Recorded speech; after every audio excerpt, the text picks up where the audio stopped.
नहीं तो एक वादा ये भी तो था पूर्ण राज्य का, वो उसकी आप बात ही नहीं करते अब। नहीं, बात करते हैं, पूर्ण राज्य मिलना चाहिए।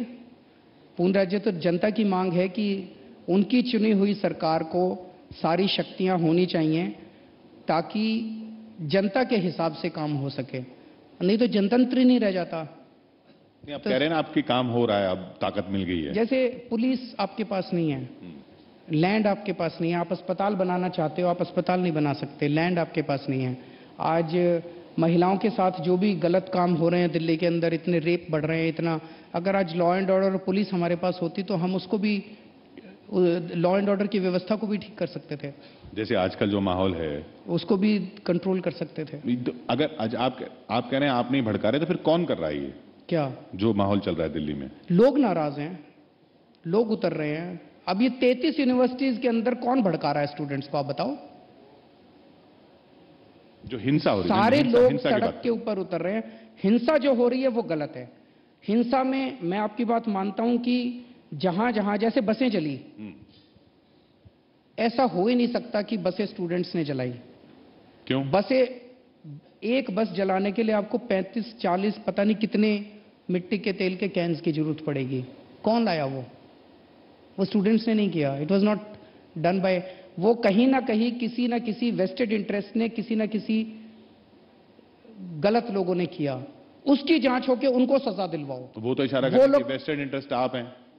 वो तो कहते रहेंगे, ये तो बयानबाजी है, जांच कर लेना, पुलिस तो उन्हीं के पास है। नहीं, जैसे मनीष जी ने वो वीडियो डाला कि भाई पुलिस तो बुझा रही थी आग।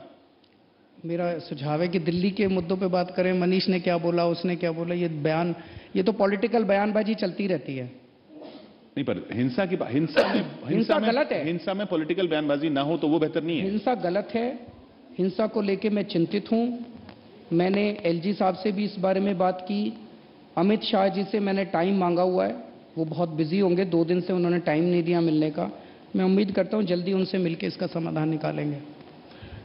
दिल्ली शायद अकेला शहर होगा दुनिया का जहां एयर क्वालिटी इंडेक्स जब वेरी पुअर आता है तो लोग खुश हो जाते हैं कि भाई चलो वेरी पुअर हो गया।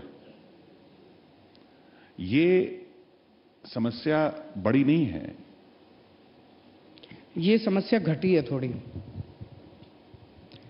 5 साल पहले 2015 में दिल्ली का एवरेज एयर क्वालिटी इंडेक्स मार्च से लेके अक्टूबर तक 155 था। अब ये 115 हो गया एवरेज। तो 25% पोल्यूशन दिल्ली का कम हुआ है मार्च से लेके अक्टूबर तक। मिड अक्टूबर से पराली का धुआं दिल्ली में आने लगता है और 1-1.5 महीने के लिए ये दिल्ली की हवा को खराब करता है। पराली का समाधान निकल सकता है। मैंने कई सारे इंडस्ट्रियलिस्ट से बुला के बात की थी, एक्सपर्ट से बुला के बात की थी। पराली से कोयला बनता है, पराली से सीएनजी बनती है। अभी करनाल में एक प्लांट लगा है सीएनजी बनाने का, हो सकता है कॉमर्शियल प्लांट है। और जितनी सीएनजी बनेगी, दिल्ली की इंद्रप्रस्थ गैस लिमिटेड कंपनी उस सीएनजी को 100% सीएनजी को खरीदने को तैयार है। पंजाब के अंदर पराली से कोयला बनाने के कई सारे प्लांट्स लगे हैं, कॉमर्शियली काम कर रहे हैं। जितना कोयला बनेगा, मुझे बताया गया है कि एनटीपीसी सारा कोयला खरीदने को तैयार है। तो अगर दोनों राज्यों की सरकारें पॉलिसी बना के बैंकों से बड़े स्तर के ऊपर लोन दिलवा दें, तो ये जो पराली आज समस्या बनी हुई है, ये एक्चुअली एक बहुत बड़ी अपॉर्चुनिटी बन सकती है।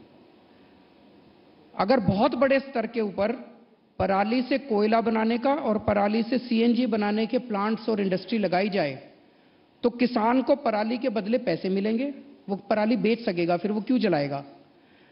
लगभग 20 लाख जॉब्स क्रिएट हो सकते हैं और देश के लिए कोयला और इतनी सारी फैक्ट्रियां लग सकती है। तो ये विन विन सिचुएशन है सबके लिए। केंद्र सरकार को, मुझे लगता है, सबको बुला के और दोनों राज्य सरकारों को, हमको इस बारे में सोचना चाहिए।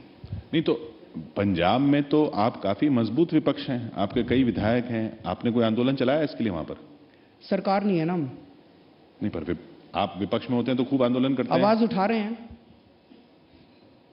वो उतनी आवाज नहीं दिख रही, मतलब माफ कीजिएगा, वो ऐसा कोई आंदोलन नहीं दिखा कि आम आदमी पार्टी ने ऐसा आंदोलन चलाया कि नहीं पराली यहां पे नहीं जलाई जानी चाहिए, पराली। ऐसा कैसे कह सकते हो? किसानों को दोष कैसे दे सकते हो? किसान क्या करेगा? किसान के लिए अगर आप फैक्ट्री लगाओगे और कोई फैक्ट्री वाला किसान के पास जाता है और कहता है तू अपनी पराली बेच दे, मेरे को 2,000 रुपये क्विंटल पैसे दूंगा, नेचुरली किसान बेच देगा। और अगर कोई खरीदने वाला ही नहीं है तो किसान फिर आग लगा देता है। तो वो तो पॉलिसी लेवल का डिसीजन है, इसमें आंदोलन क्या करेगा। पिछली बार पिछले चुनाव में आपका मुकाबला किरण बेदी जी से था, इस बार हो सकता है मनोज तिवारी जी से हो। वो उनके सीएम कैंडिडेट हैं। हो सकता है,